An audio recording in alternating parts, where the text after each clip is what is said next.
Bueno, sí creo que Plutarco Elías Calles fue una figura que ejerció una influencia definitiva en la historia de México. Para mí, por ejemplo, de las grandes sorpresas, que ya luego no es sorpresa, es el hecho de que cualquiera había podido pensar que después de la Revolución Mexicana, después de la promulgación de la Constitución del 17, después de la Rebelión Cristera, bueno, México ya se había ganado el derecho a la democracia. Sí. Sin embargo, para nuestra gran sorpresa, después del asesinato de Álvaro Obregón en julio del 28, bueno, nada de esto se dio. La democracia no llegó, no se consolidó, no se presentó. Pero mira, sí, perdón. No, Vivi. No, es que hay que apuntar que Calles quería convertir el país, en lugar de gobiernos unipersonales, en gobiernos institucionales. Y por eso en 29 crea el PNR, que es el antecedente del PRI de nuestros días, y lo crea de tal suerte que es un partido que funcionó durante 70 años, ¿verdad?, con bastante eficacia. Para crear gobiernos unipersonales. Exactamente. O sea, sí, pero sí, no institucionales. no, claro. institucionales. O sea, sí, porque él dice, ya estamos hartos de los gobiernos individuales, ahora queremos un gobierno de institución, dice Calles, ¿no? Sí, así es. Bueno, pero es que hay que pensar, para nadie de ellos, ni para Carranza, ni para Zapata, ni para Villa, ni Obregón, ni Calles, ni ningún revolucionario, con excepción de Madero, la democracia era algo que les interesara. Si lo pusieron en la Constitución, muy bien, pero no les llamaba. El problema para ellos no era la democracia, sino el ejercicio del poder. Tienes toda la y entonces, razón. desde el 17, sí, Calles no tuvo ninguna intención democrática, no trató de imponer a Bonillas, y eso le costó la vida. No Calles. Carranza trató de imponer a Bonillas y le costó la vida. Y luego Obregón impuso a Calles y le costó la rebelión de la Huertista. Y luego cambió o sea, 1 millón de víctimas por los tiempos de la revolución, y es muy fácil, cambia la Constitución. No, pero se te va un dato, Alex, que es bien importante. También la imposición de Calles por parte de Obregón fue tremenda en el 24. Claro, por eso, y que derivó en la revolución de la Huertista. En la revolución de la Huertista, que bueno, murieron, fue una purga de los grandes militares mexicanos. Entonces, después de todo eso, y con el asesinato de Obregón, Calles se da cuenta de que la sucesión presidencial no se puede dirimir más que vía institucional.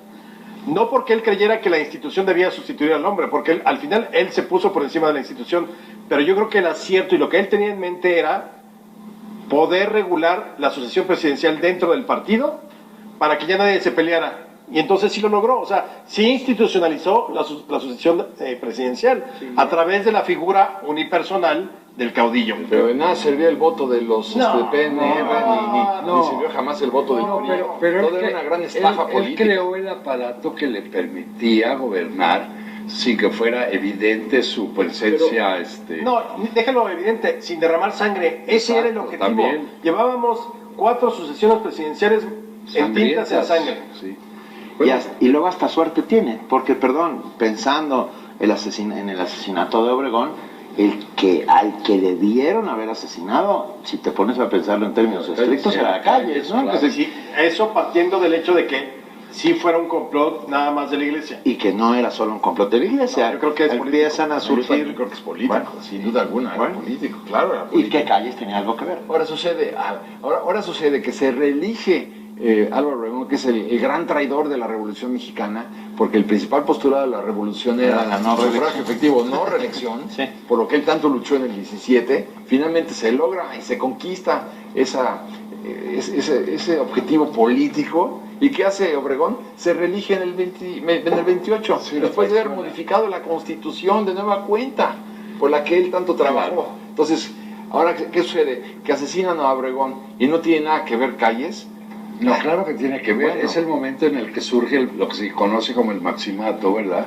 Que van a ser Emilio Porter Gil, Pascual Ortiz Rubio y Abelardo Rodríguez, 3 presidentes, y Cárdenas, sujetos a la férula de Calles. Cárdenas entra en un principio igual también, como el cuarto pelele. Yo estoy recordando aquella frase que viene a colación con Ortiz Rubio, que decían: aquí vive el presidente el que manda vive enfrente.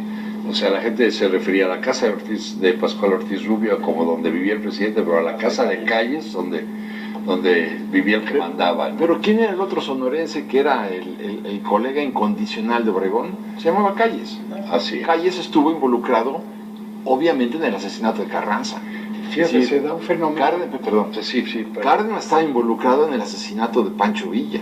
Y en el de Serrano y Gómez. Y en el Serrano y Gómez también. Claro, también. Y Arnulfo Gómez, claro, en el 27. Sí, o sea, toda esa purga que hicieron Obregón y Calles son los dos, o sea, no era un rollo nada más de Obregón. Y en la revolución de la huertista que decíamos, también estuvo involucrado Calles. Claro. O sea, Calles no puede permanecer ajeno a todas estas decisiones políticas. Y era otro sonorense. Pero bueno, lo que hay que señalar aquí es cómo, de la misma manera que Porfirio Díaz nombra a Manuel González como su delfín, después Carranza quiere hacer lo mismo con Bonilla, Sí. y después Obregón quiere hacer lo mismo y lo hace con Calles porque Calles, lo nombra su sucesor, su delfín, y después, claro, cuando Calles se da cuenta que viene otra vez Obregón y que se va a eternizar en el poder, es cuando viene el asesinato muy curioso donde quieren involucrar y que involucran al clero católico. Pero después, claro, se funda el maximato. Después de la revolución, cuando estamos esperando la democracia, no, crean un PNR, que es un partido por donde hay que analizar las ambiciones políticas de todos. Creo que tiene un buen principio. Porque del maximato hay que decirlo, Emilio Portes Gil, eso no es responsabilidad directa de Calles, aunque desde luego sí apoyó la moción. Era el presidente que eligieron para que convocara elecciones. Así es.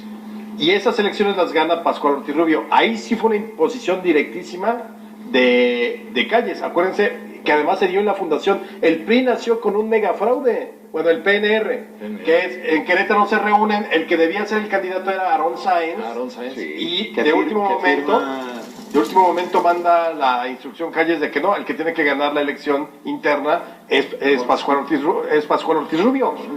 Ya para la elección de Nopalito. Y entonces Gonzalo N. Santos es el que perpetra el cambio de credenciales en Querétaro, y así sale de la noche a la mañana el Nopalito como el candidato a la presidencia vía un fraude, y se va enojadísimo Aarón Sáenz. Claro, bueno, pero después... Si el partido aparece con un fraude, ¿qué podíamos esperar? Claro. Somos una partida de ingenuos todos. Sí, claro. En este país. O Y sea, ahora, lo que sí logró fue que ya no se derramara sangre. Ya todo se empezó a canalizar a través del partido. pero mira lo que nos costó. No hemos verdaderamente, aún hoy en día no sabemos lo que nos costaron esos 70 años de PRI. Por eso es la dictadura perfecta. Claro. O sea, la dictadura del partido, ¿no? Y entonces, bueno, llega el Nopalito, lo manipula, lo hace como quiere y se harta el Nopalito y entonces renuncia.